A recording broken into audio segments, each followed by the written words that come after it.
Captain Vijayakanth பத்தி நீங்க பெருசா எதுவுமே பதிவு பண்ணதில்லைங்கிற மாதிரி தோணுது. விஜயகாந்த் அரசியல், சினிமா இதை நீங்க எப்படி பாக்குறீங்க? நான் ரொம்ப மதிக்கக்கூடியவர். கலைஞர் மீது ரொம்ப பாசமா இருந்தாரு.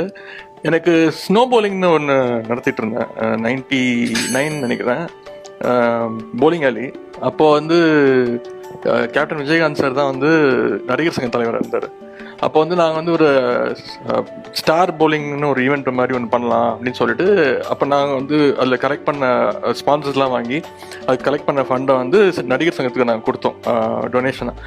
அப்போது விஜயகாந்த் அண்ணன் வந்து ஃபுல்லாக கோஆர்டினேட் பண்ணி எல்லா ஸ்டார்ஸையும் அந்த ஸ்னோ போலிங்க்கு வர வச்சு எனக்கு பயங்கரமாக ஹெல்ப் பண்ணார். என் மேலே ரொம்ப பாசமாக இருப்பார், அப்பா மேலே ரொம்ப பிரியமாக இருப்பார். தாத்தா இறந்ததுக்கப்புறம் அவரோட வீடியோ பார்த்தீங்கனாலே தெரியும் அவர் எவ்வளோ கலைஞர் மேலே எவ்வளோ பிரியமாக இருந்தாருன்னு. நான் ஜெயித்த உடனே முதல்ல போய் பார்த்த ஒரு தலைவர்னா வந்து கேப்டன் விஜயகாந்த் அவர்கள் தான். அவருடைய மகன்கள் அவங்க கிட்டலாம் வந்து ரெகுலராக பேசிக்கிட்டு இருக்கிறேன். அவர் இந்த ஷோவையா நான் விரும்புறது அவர் இன்னும் நல்ல உடல் ஆரோக்கியத்தோட நல்லா இருக்கணும் அப்படின்னு நான் விரும்புகிறேன். இது எல்லாருமே எதிர்பார்க்கக்கூடிய ஒரு கேள்விதான். அமைச்சரே இல்லை, கழகத்தலைவன் உதயநிதி கழகத்தினுடைய தலைவராக மாறுவாரா? வாய்ப்பு இருக்கா?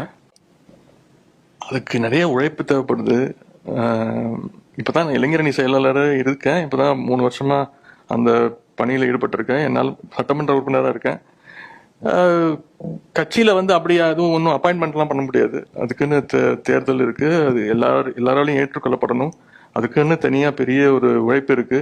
அதுக்கு நான் இன்னும் நிறைய என்னை தயார்படுத்திக்கணும்னு நான் நினைக்கிறேன். அது என்னோட இலக்கு கிடையாது. நீங்க அப்படி என்ன பாத்தீங்கன்னா அதுக்கு அதனாலதான் கழக தலைவன் வைக்கும் போதே நான் சொன்னேன், பார்த்து வைங்க வேணான்னு.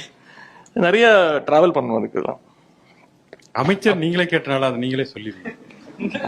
நான் கேட்கல, நீங்க எல்லாம் சேர்ந்து 1.5 வருஷமா கேட்டுட்டு இருக்கீங்க. ஆட்சி அமையும் போதே சொன்னாங்க நான் அமைச்சரா போறேன்னு. என்ன டிபார்ட்மெண்ட்லாம் கூட சொன்னாங்க. அது தலைவர் சிஎம் முடிவு பண்ணுவாங்க. சார், முத்துவேல் கருணாநிதி ஸ்டாலின் எனும் நான் அப்படிங்கிற அந்த சொல் வந்து நிறைய பேரை நெகிழ்ச்சி அடைய செய்தது. அந்த தருணம் வந்து உங்களுக்கு எப்படி இருந்தது? ஒரு பையனா பெருமையா இருந்துச்சு. அத்தனை அவரோட உழைப்பு. என்னென்னமோ சொன்னாங்க, அவருக்கு கட்டம் சரியில்லை, ஜாதகம் சரியில்லை, அப்படி இப்படிலாம் சொன்னாங்க.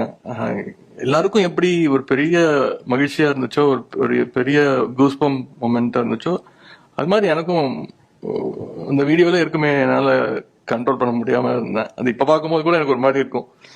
இன்னும் சொல்ல போனா அந்த ஜெயலலிதாவுக்கு அப்புறம் மக்களால் தேர்ந்தெடுக்கப்பட்ட முதல்வர்னா அப்பதான் சொல்ல முடியும். மற்றவங்க எல்லாம் மக்களால் தேர்ந்தெடுக்கப்படல.